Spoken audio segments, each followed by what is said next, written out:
پیغمبروں کے بارے میں بتاتا ہے، بتانے کے بعد اللہ تبارک و تعالیٰ فرماتا ہے کہ لا نفرق، محبوب اپنی امتیوں سے کہہ دیجیے کہ کوئی عیسیٰ علیہ السلام کی توہین نہ کرے، کوئی موسیٰ علیہ السلام کی توہین نہ کرے، کوئی داؤد علیہ السلام کی توہین نہ کرنے پائے، کسی پیغمبر کی کوئی توہین نہ کرے۔ اور آج تک ہم اس ضابطہ اخلاق پر قائم ہیں، آج تک قائم ہے۔ مدینہ کی سرزمین میں یہ ضابطہ اخلاق بنا تھا، آج ہم اورنگی ٹاؤن کی سرزمین پر اس پر قائم ہیں۔ آج ایک آدمی نکال دیجئے، دنیا کے کسی خطے سے نکال دیجئے جس نے عیسیٰ علیہ السلام کی توہین کی ہو، ایک ایسا آدمی نکال دیجئے جو پوری دنیا سے کہیں سے بھی نکال کر آپ بتا دیجئے جس نے موسیٰ علیہ السلام کی توہین کی ہو۔ ہم اس ضابطہ اخلاق پر آج تک قائم ہیں اور الحمدللہ قیامت تک قائم رہیں گے، کیونکہ قرآن نے ضابطہ اخلاق جب بتا دیا تو ہم کسی نبی کی توہین نہیں کریں گے۔ ان اہل کتاب سے پوچھو کہ تم جب نبی کریم علیہ السلام کی شان میں توہین کرتے ہو تو اس ضابطہ کو کیوں بھول جاتے ہو جو تمہارے بڑوں نے ضابطہ بنایا تھا؟ ضابطہ اخلاق کو کیوں فراموش کر دیتے ہو جس ضابطہ اخلاق کو تمہارے بڑوں نے مان لیا تھا؟ ہم الحمدللہ اپنے سینے سے ضابطہ اخلاق کو لگائے رکھتے ہیں اور لگائے رکھیں گے۔ قرآن پاک میں جہاں جہاں عیسیٰ علیہ السلام کی تعریف آئی، بانگ دہل ہم اسٹیج پر بیان کرتے ہیں۔ کبھی یہ نہیں سوچتے کہ کوئی عیسائی بیٹھا ہوگا تو وہ کہے گا دیکھو قرآن میں ہمارے نبی کی تعریف آئی ہے۔ کوئی موسیٰ علیہ السلام کا ماننے والا اگر بیٹھا ہو تو وہ یہ نہ اعتراض کرے کہ دیکھو موسیٰ علیہ السلام کی تعریف قرآن میں ہے لیکن محمد عربی کی تعریف تورات میں نہیں، محمد عربی کی تعریف انجیل میں نہیں۔ یہ ان کا کارنامہ ہے کہ یہ میرے نبی کی تعریف کو چھپاتے ہیں اور ہمارا ضابطہ اخلاق پہ عمل دیکھیے کہ ہم عیسیٰ علیہ السلام کی تعریف کرتے ہیں، عیسیٰ علیہ السلام کی مدح سرائی کرتے رہتے ہیں۔ کسی عیسائی کی زبان سے میری نبی کی تعریف نکلی ہے لیکن مسلمان تعریف کرتا رہتا ہے، مسلمان عظمت بیان کرتا رہتا ہے۔ ابھی یہ مہینہ ختم ہونے دیجیے، آگے مہینہ آ جائے جب غوث کی تعریف کریں گے تو عیسیٰ علیہ السلام کا معجزہ بیان کریں گے۔ یہ تو میرے نبی کی تعریف نہیں کرتے۔ انٹرنیٹ پر ذرا ایک ویب سائٹ نکالی، عیسائی ویب سائٹ، میرے نبی کی جو توہین کی گئی ہے ضابطہ اخلاق کو انہوں نے پامال کر کے رکھ دیا۔ قرآن پاک میں وما ارسلناک الا رحمۃ للعالمین، میرے نبی کی شان میں سبحان اللہ۔ یہ آیت لکھنے کے بعد وہ سوالیہ نشان لگاتے ہیں کہ کیا محمد صلی اللہ علیہ وسلم ہے؟ یہ سوالیہ نشان لگاتے ہیں۔ میرے نبی صلی اللہ علیہ وسلم کی تعریف میں قرآن پاک میں جب کوئی آیت آتی ہے وہ وہاں پر لکھتے ہیں، لکھنے کے بعد کہتے ہیں کیا وہی نبی، یہی نبی ہے؟ یعنی ان کو شک ہے۔ کبھی کسی مسلمان نے تورات کی کسی عبارت کو نکال کر کہا کہ اس سے عیسیٰ علیہ السلام مراد نہیں کہا؟ کبھی کسی ایسا نہیں ہے کہ ہمارے یہاں علماء ایسے نہیں ہیں جو تورات کا علم نہ رکھتے ہیں، انجیل کا علم نہ رکھتے ہیں، ایسے علماء بھی ہیں۔ ہم جہاں پر عیسیٰ علیہ السلام کی تعریف تورات میں ہے تو دور کی بات قرآن میں ہے، وہ ہم کھل کر بیان کرتے ہیں۔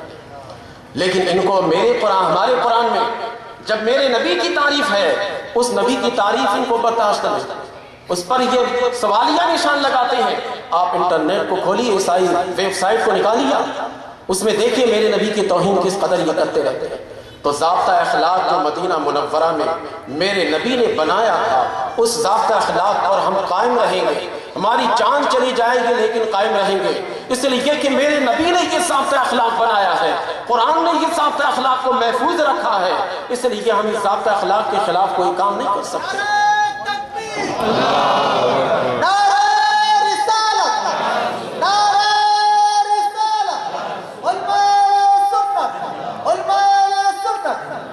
ایک اور مقام میں بتاتا ہوں جہاں پر میرے نبی صلی اللہ علیہ وسلم نے عمل کے بارے میں ضابطہ اخلاق بنایا۔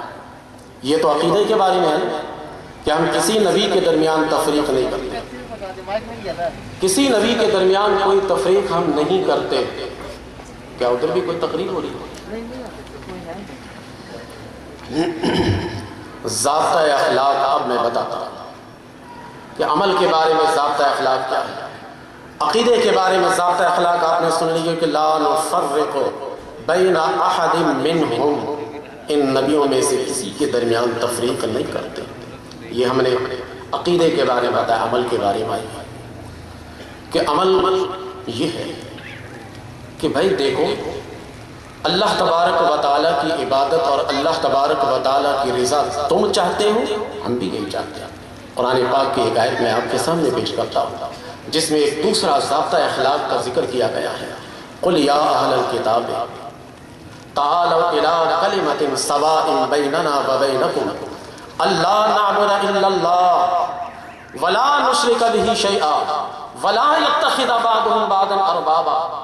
دیکھیے قرآن کریم میں یہ دوسرا مقام ہے جو اہل کتاب سے ضابطہ اخلاق کے طور پر کہا جا رہا ہے کہ اہل کتاب آؤ ایک ایسے کلمہ کی طرف جو کلمہ تمہارے اور ہمارے درمیان مشترک ہے، جس میں تم بھی اختلاف نہیں کرتے ہو، میں بھی اختلاف نہیں کرتا، جس میں تم بھی مشترک ہو ہم بھی مشترک، تم بھی اس کو مانتے ہو ہم بھی مانتے ہیں۔ قل یا اہل الکتاب تعالوا الی کلمۃ سواء بیننا وبینکم، ہمارے اور تمہارے درمیان وہ کلمہ برابر ہے، اور وہ کلمہ ہے کیا؟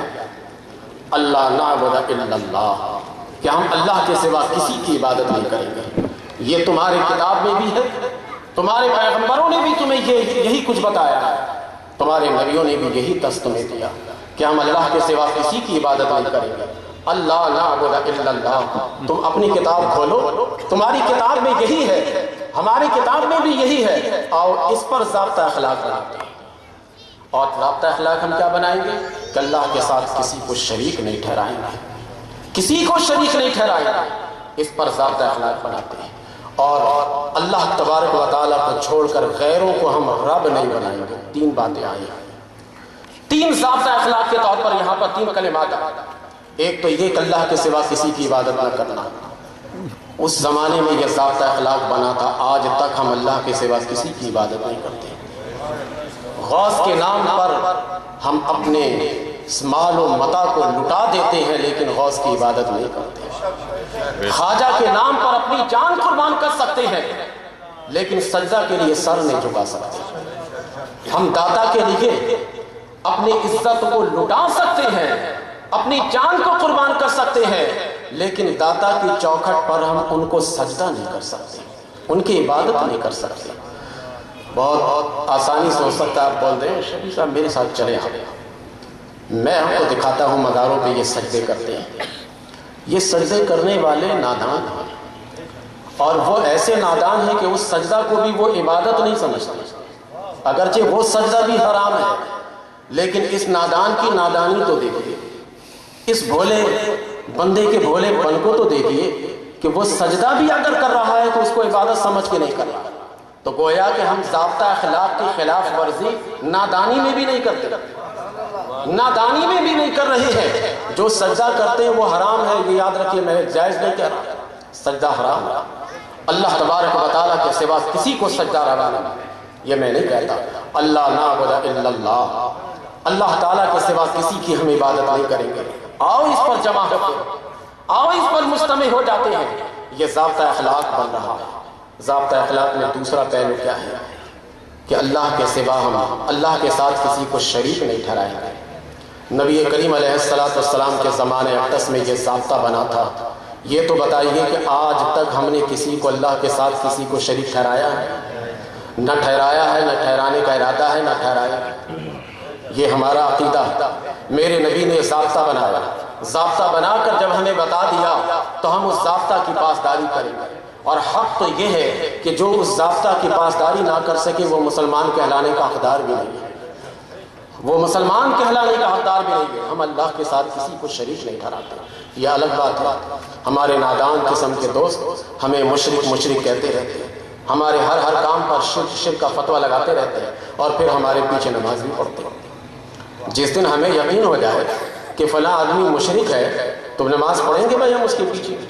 تو یہ نادان ایسے ہیں کہ کہتے کچھ ہے کرتے کچھ، شرک ہم نہیں کرتے اس کو بھی پتہ ہے۔ اسی وجہ سے باہر مسجد کے باہر کہتے ہیں کہ یہ لوگ مشرک ہیں، مسجد میں آ کر کہتے ہیں اقتدیت بہذا الامام، وہ میری آ کر اتباع کرتے ہیں، میرے ہی آ کر پیروی کرتے ہیں۔